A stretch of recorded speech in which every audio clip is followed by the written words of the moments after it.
Denise. José, nós estamos na linha agora com o economista Alexandre Schwartzman, ex-diretor do Banco Central. Alexandre, bom dia. Bom dia, Denise.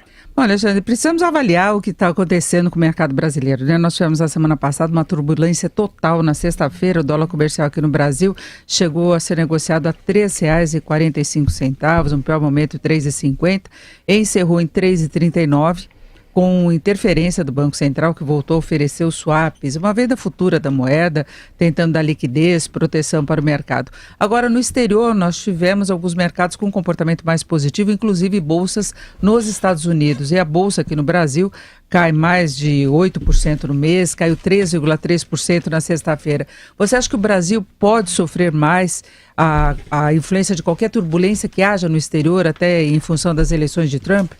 Acredito que sim, Denise. Acho que tem uma perspectiva de aumento de juros lá fora, né, por conta de todos os desenvolvimentos políticos. Né, olhar o juro de 10 anos nos Estados Unidos subiu bem ainda, não é um juro extraordinariamente alto, mas subiu bem, acho que tem risco de subir mais.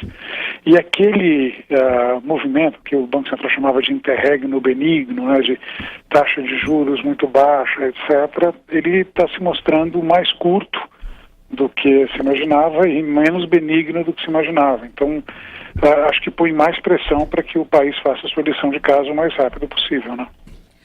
O problema é que a economia brasileira também tem suas fragilidades e umas dificuldades aí que não se imaginava, como essa dificuldade para retomar crescimento. São dados decepcionantes, todo mundo apostava num vigor maior neste final de ano, que não está acontecendo, e tem agora uma preocupação com política de juros e inflação se o dólar ficar pressionado, não é, Alexandre? Sim, acho que um dólar mais caro certamente não colabora no sentido de reduzir a inflação, né? Então, ainda assim acredito que o Banco Central vá continuar reduzindo a taxa de juros. Então, se tem alguma força que deve produzir alguma recuperação modesta no ano que vem, é o Banco Central reduzindo juros. O ritmo mesmo fica colocado um tanto em xeque aí por conta dessa desvalorização da moeda. Quer dizer, levou uma desvalorização razoavelmente expressiva aí nos últimos dias. Tem até o final do mês para ver como é que vai ser. Mas, sim, certamente é um desafio maior, né? Agora, em relação à gestão da economia como um todo, Alexandre, agora o governo tem que ver como lida com essa situação gravíssima dos estados, não é? Uma situação de desequilíbrio fiscal total, que tem implicações para a sociedade também, pode ter implicações sobre a atividade, e tem o problema fiscal do próprio governo, não é? Pois é, acho que no campo fiscal acho que não faltam dificuldades. Do lado dos estados, assim, andei até fazendo recentemente alguma pesquisa a respeito, né, é um problema essencialmente de pessoal, né, tem tido um aumento persistente nas despesas com o pessoal. Governos, particularmente no caso do Rio, se aproveitaram de receitas, como por exemplo petróleo, que são receitas voláteis para colocar despesas permanentes mais altas, e só vende quando cai o preço do petróleo, dá esse tipo de problema. Enfim, eu acho que o governo perdeu uma grande oportunidade lá quando fez a renegociação da dívida dos estados de novo, de tentar colocar alguma coisa de longa duração em termos de contenção de despesas dos estados. Vai ter por 2 anos, mas é pouco. E eu fico certamente com receio que cedo ou tarde essa bomba estoure no governo federal. Os estados já estão querendo que o governo federal assuma as despesas de previdência, que é um descalabro, né? Tem vários grupos de interesse que estão se protegendo às nossas custas.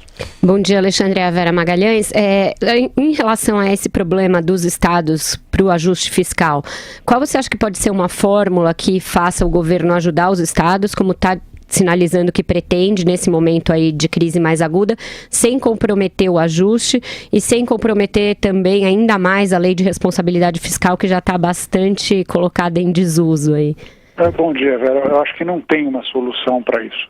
Na forma como você colocou a pergunta, eu acho que é tentar fazer com que o círculo vire um quadrado, né? Se o governo federal for ajudar os estados, né, ele vai prejudicar ainda mais as suas finanças. O dinheiro, quer dizer, o nível de gasto do setor público no Brasil, estou falando de gasto primário, né, pelos dados do próprio Tesouro, está em quase 40% do PIB, 38% do PIB. Há 2 anos era 33, 34. Então, tem ocorrido um aumento persistente do gasto público, mesmo nesse período que se diz que é de ajuste fiscal. E os estados estão contribuindo. Então, não tem muito o que fazer. Tem que fazer com que os estados parem de gastar. O problema quando você coloca o pessoal para dentro é um contrato de longo prazo. Botou um funcionário aqui, ele vai ficar com você até ele se aposentar e depois, porque tem que pagar a aposentadoria. Então, eu tenho ficado muito pessimista quanto à possibilidade dos estados se ajustarem. Infelizmente é isso. Eu acho que pode ser que a solução, entre aspas, acabe sendo uma federalização dessa coisa, mas aí não resolve aquele outro lado do problema que você pôs. Como é que faz isso sem comprometer as finanças federais? Eu acho que não tem como.